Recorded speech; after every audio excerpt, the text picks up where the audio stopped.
Você sabe como agir se alguma pessoa sofre uma convulsão do seu lado? Na tentativa de ajudar, muitas pessoas cometem erros que podem piorar o quadro. Portanto, hoje vamos acompanhar uma simulação e aprender com as dicas do médico.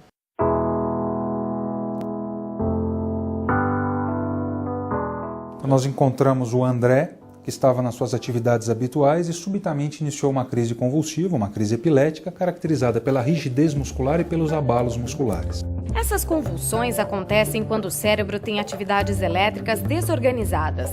A descarga faz com que o corpo realize movimentos musculares involuntários. Em alguns casos, pode causar a perda de consciência. Primeira medida, protegê-lo. Então nós vamos tirar os objetos e pessoas que estejam ao redor e vamos levá-lo ao solo para evitar um trauma ou um acidente. Sempre protegendo a nuca. Percebemos que a crise já está cessando, mas a segunda coisa para protegê-lo é evitar a aspiração.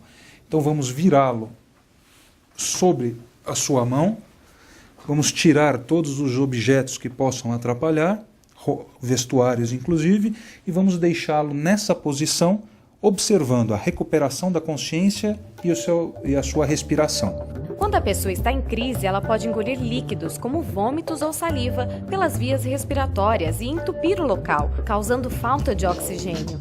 Se a quantidade de conteúdo for significativa, pode levar o paciente à morte. E a terceira ajuda sempre é chamar ajuda médica, para que um atendimento especializado venha fazer o diagnóstico correto da situação e a conduta mais apropriada. Se foi um acidente vascular cerebral, uma infecção, um trauma, um sangramento, uma intoxicação, isso é, se a causa de base não for removida e tratada, a pessoa ainda continua com ameaça à vida. A crise convulsiva é diferente de um desmaio. O tempo que a vítima demora a retomar a consciência deve ser bem observado. A crise convulsiva é diferente de um desmaio, é diferente de uma síncope. A síncope, a pessoa quando desmaia, em geral é um problema relacionado à pressão ou um problema cardíaco, a pessoa recupera a consciência segundos após ter caído ao chão.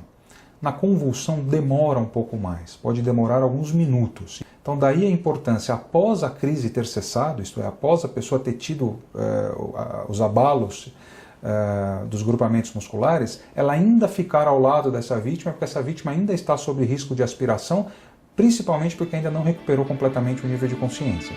Na tentativa de ajudar, muitos erros são cometidos. Por isso, lembre-se, não tente conter os abalos, não dê medicamentos e não coloque a sua mão na boca da vítima. Às vezes a pessoa tem a boa intenção de querer evitar o engasgamento com a própria língua, etc. Isso não deve ser feito durante a crise. Primeiro que você pode obstruir ainda mais, colocando ou seu dedo ou outro objeto na boca.